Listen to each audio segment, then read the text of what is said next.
Hey, my name is Jason Gall. This is FTT 211, the 1911 Advanced Armors course. This is week 3 assignment.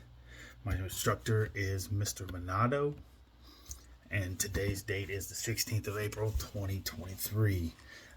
This week I will be going over dimensions of I'll be going over the critical dimensions of components in the 1911. I was told to choose 3, did my random number generator. We're going to be looking up the critical dimensions, potential malfunctions of this component, if damage does occur to it from wear, or if you get one of those fly-by-night gunsmiths to work on a piece for you. What damage is likely, that's wear and tear, what's going to happen with that piece over time. What training you should gunsmith undergo to avoid not damaging these products, and then some of the additional components that interact with this one that I chose. So I did my number generator, and the first one came up with the ejector. When the name applies itself, the ejector ejects the casing, the spent casing from the firearm. All right, so we got to look at some of the critical dimensions. You got to look at the geometry of the tip of the ejectors. Is important when it comes to which direction your shell casing flies out. So some people like 25 degrees, some like 45 degrees. A lot of forums people talk about that.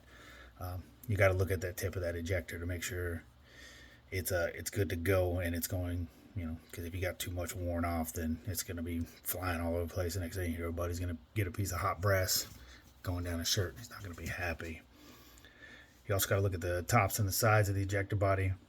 They're pretty important for smooth cycling. They like to rub on the slide. Possible alterations and damage. Like I said, the nose of the ejector can be altered to change the direction of flight for the spent shell casing. But if your hand is too heavy, like mine, if you take too much off, that could cause a big issue with spent casings going where they want to go. If you use the gun a lot, there's going to be wear and tear issue on it, so you need to inspect the tip of it. You also need to inspect the sides, because they're going to wear out over time, especially if you use a certain kind of ammunition in the firearm. And like I said, also the tops and the sides, they interact with the slide, so they're going to wear out too as well. This part or component interacts with the frame and the slide of the gun. Obviously the frame holds the slide on it and keeps everything in it, and then the cartridge of the ammunition. All right, the next thing that I chose was the locking lug. I use this random number generator, so this is what came up. All right, the critical dimensions. The radius surface of the locking lug, it's very important as it interacts with the slide stop that guides the barrel into the locked position. All right, the rear edges of the lug will also retard the forward movement of the barrel as the slide stop engages the surface. All right, so it stops the forward momentum of the barrel as the slide stop engages. All right, some of the alterations and associated damage. This can be adjusted to improve and tighten the lockup of the slide in the barrel. All right, if you get an aftermarket barrel, you're probably going to have to make some alterations to it, shave off or polish some areas to make it fit. But as with the other part that I picked, if you've got a heavy hand, you need to watch out, because you might take off too much material, and that could cause issues. Wear and tear. It will have some wear and tear over time. The lockup probably will loosen depending on how much you use the firearm. So depending on how much you use in the 1911 that we have, you're going to have to pay attention to the locking lug, and over time you're going to have to replace it. This thing interacts with, in the 1911, with the slide stop and the barrel link. Some of the training that you're probably going to need with this one and the last one, I would say machining experience, taking some classes. I plan on doing that after I graduate this course, just so I know I have that in my kit bag, that I know how to machine and work with metal, and how to measure, and what to take off and how much to take off. All right. so the next one I have is the grip safety. All right, so grip safety is on the back. It's another one that the 1911 has two safeties on it, the thumb safety and the grip safety, so you can prevent firing. All right.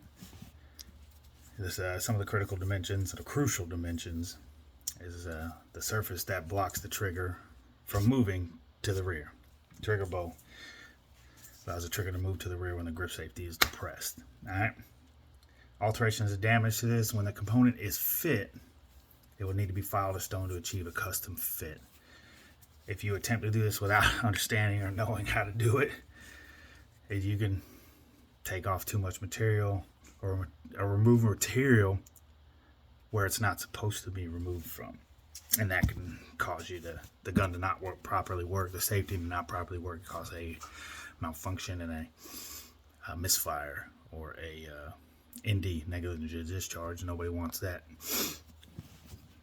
Some of the wear and tear, shouldn't really see much significant wear and tear. Maybe if you're heavy-handed in taking it off when you're disassembling it, you might ding it a little bit. I don't know.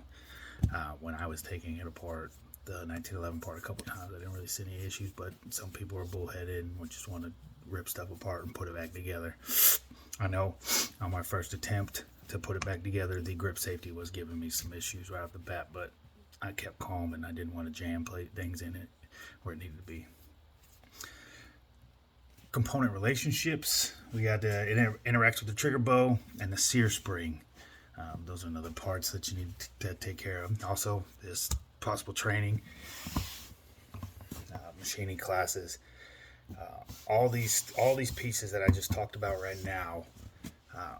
You can take machining classes. You got online forums. You've got YouTube as a wealth of knowledge. You have books. You can get books anywhere. Friends, gunsmithing friends, they can help you out. Your instructors, obviously, they're the subject matter experts of this. That's why they're teaching this. And that's about all I've got for this week. I appreciate you watching, and I will see you next week.